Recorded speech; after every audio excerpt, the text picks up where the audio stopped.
타임 건작동 말씀 묵상. 안녕하십니까? 오늘은 이사야 43장 14절에서 28절의 말씀으로 함께 묵상을 나누고자 합니다. 사랑은 내리사랑이라 하지요. 자식도 부모를 사랑하지만 자녀를 향한 부모의 사랑에 견줄 수가 없습니다. 부모는 자녀가 잘 되기를 바라며 길을 인도하고 방향을 제시합니다. 자칫 보면 부모를 위하는 것으로 보여질 수 있지만 결국은 자녀를 위한 일인 것이 대부분입니다. 육신의 부모도 자녀를 위한 일이 큰데 하늘아버지인 하나님이 하나님의 자녀를 위한 일은 어떠할까요?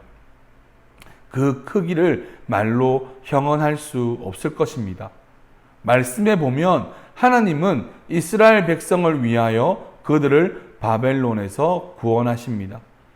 하나님은 이스라엘을 광야에서 건져낸 구원의 그 과거의 사건이 과거의 일로 여겨질 것이 아니라 지금의 일로 이스라엘 백성들에게 일어나게 하시겠다 말씀하십니다. 하나님이 이스라엘 백성을 위하여 새 일을 보이시며 구원하시는 이유가 있습니다. 그들이 바로 하나님의 자녀가 되고 또한 하나님께서 그들의 하나님이 되겠다라는 데 의도가 있는 것이지요. 그들이 나를 위하여 곧 하나님을 예배하며 찬양하는 소리를 듣기 위해서 놀라운 구원의 일을 보이신다라는 것입니다. 하나님을 위해서 이스라엘 백성을 구원하신 건가라고 여길 수 있습니다. 과연 그렇습니까? 정말 하나님만을 위해서인가요? 그렇지 않습니다. 하나님이 이스라엘 백성을 통해서만 찬양을 받으실 수 있는 건가요? 분명 성경은 하늘의 새도 바위로도 찬양하게 하여 높임을 받으실 수 있다라고 이야기합니다. 이는 하나님을 위한 것이지만 이스라엘을 사랑하시기 때문에 하나님의 은혜로운 고집인 것입니다. 하나님은 아브람과 맺은 언약, 시내산에서 맺은 언약, 다윗과 맺은 언약을 기억하셔서 신실하심을 이스라엘 백성에게 보여주시는 것입니다. 그 신실하신 사랑이 이스라엘을 구원하는 것이지 결코 하나님을 위함이 목적이 아닌 것입니다.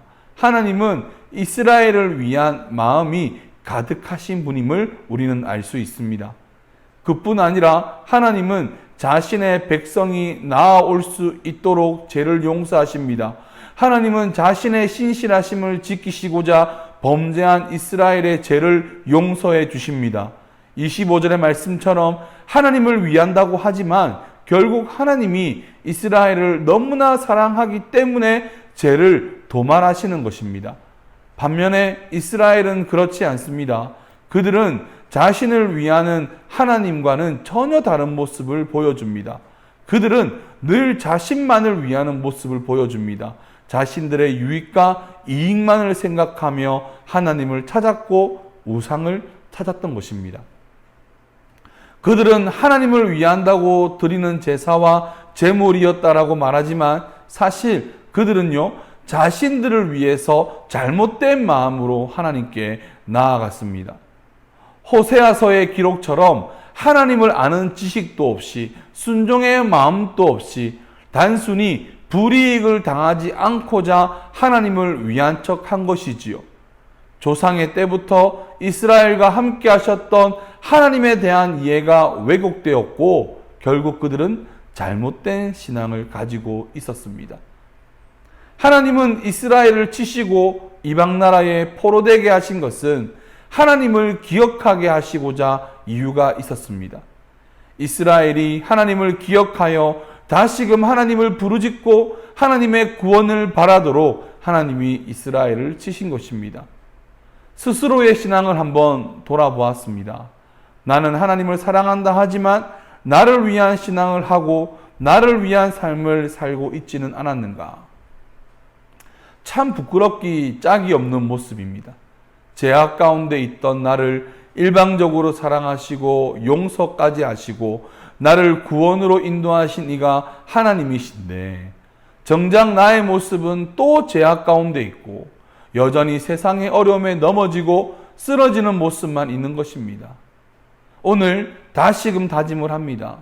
하나님이 나를 위하시듯 나도 보잘것없는 인생이지만 하나님을 위하여 주를 찬양하며 살겠노라 다짐합니다. 어떤 어려움에도 하나님을 떠나지 않고 제약으로 나아가지 않고 하나님만 바라는 자가 되어서 하나님이 이루실 새 일을 목도하는 자가 되겠노라 결단합니다. 우리 사랑하는 건작동 모든 말씀 묵상하시는 분들도 함께 이 결단으로 나아가면 좋겠습니다. 감사합니다.